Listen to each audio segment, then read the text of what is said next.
Bonjour à toutes et à tous, j'espère que vous allez bien. Alors, je sais pas vous, mais par chez nous, il fait bien froid. Et je me suis dit, pour ce week-end, pourquoi pas se réchauffer avec une recette bien gourmande que l'on connaît de tous, notamment lorsqu'on va en Savoie. Je vous propose de réaliser une tartiflette. Alors, ça va nous réchauffer. C'est calorique, on est d'accord, mais on rattrapera tout ça dès que le soleil sera revenu. En attendant, on va se réchauffer un petit peu. Allez, c'est parti!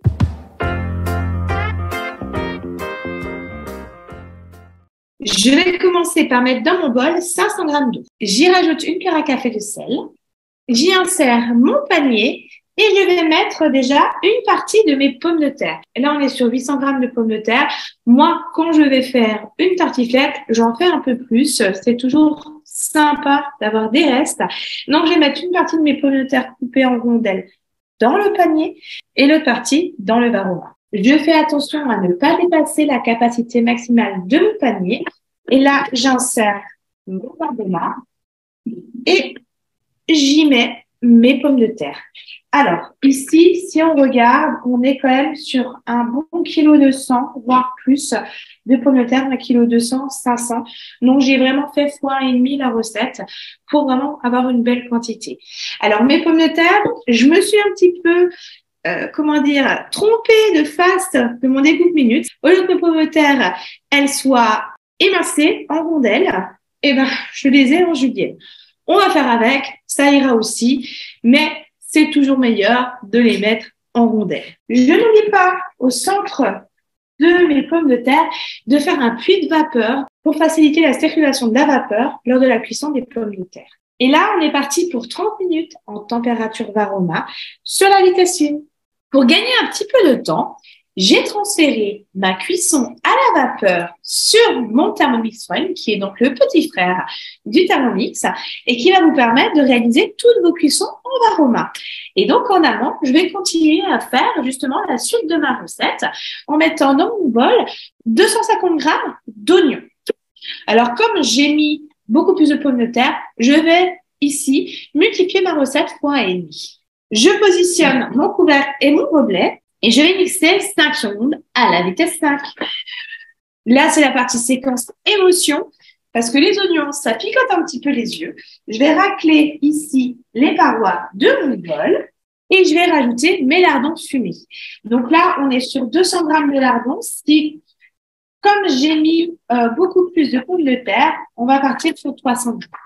J'insère mon couvercle sans le gobelet doseur et on est parti pour 5 minutes à 120 degrés en sens inverse sur la vitesse 1. À la sonnerie, mes lardons et mes oignons ont blanchi et là, je vais y rajouter 150 g de vin blanc sec. Du vin blanc Savoie, c'est toujours mieux. Et là, du coup, au lieu de 150 g, je vais augmenter, on va aller aux alentours de 220 g. Alors, c'est vrai que le vin blanc, c'est quand même, pour moi, une valeur ajoutée à votre plat. Ça donne du goût. Et là, toujours sans le gobelet, je lance une cuisson de 10 minutes à 100 degrés, toujours en sens inverse, sur la vitesse 1.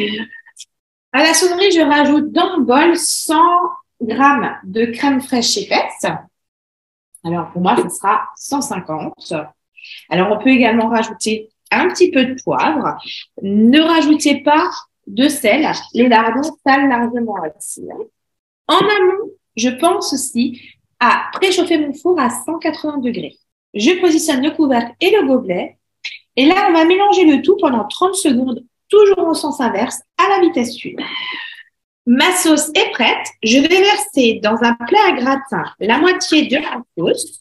Sur ma sauce, je vais y mettre la moitié de mes pommes de terre. Je m'excuse d'avance auprès des Savoyards pour la découpe de mes pommes de terre. Je me suis plantée de disque. Mais bon. Voilà, je mélange tout ça, un petit peu de poivre de nouveau, un petit trait de muscade, attention avec parcimonie. Et là, sur mes pommes de terre, je verse le reste de ma sauce et je termine par ma couche de pommes de terre. Et je vais recouvrir donc ma tartiflette de tranches de reblochon. Alors bien évidemment, pour les puristes, ce sera du reblochon. Après, vous pouvez changer. Vous pouvez aussi le faire au minster. Il y a de quoi faire. Au niveau fromage en France, pour varier les plaisirs. Munster, Camembert, Maroilles, là, vous faites le tour des régions avec ça. Alors, il y en a qui coupent en deux le reblochon. Moi, pour ma part, je préfère donc le couper en tranches. Et on est parti pour enfourner le tout pendant 30 minutes à 180 degrés.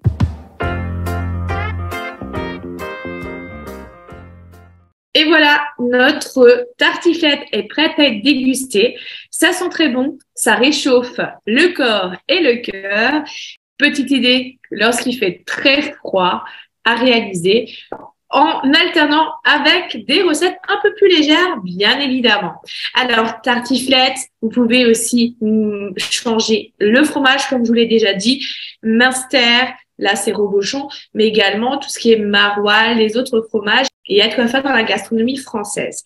Bien évidemment, à la place des lardons, on peut très bien mettre des saucisses de morteau, comme justement le gratin franc-comtois que je vous ai déjà présenté il y a 2 ans, ou aussi changer les pommes de terre par du creuset pour faire une croziflette. Voilà, c'est des petits plats qui tiennent bien au corps, mais qui sont toujours les bienvenus sur la table avec les amis. Il ne me reste plus qu'à vous souhaiter un bon week-end. N'oubliez pas les grands-mères, c'est ce dimanche. Et je vous dis à bientôt pour une nouvelle recette. Au revoir!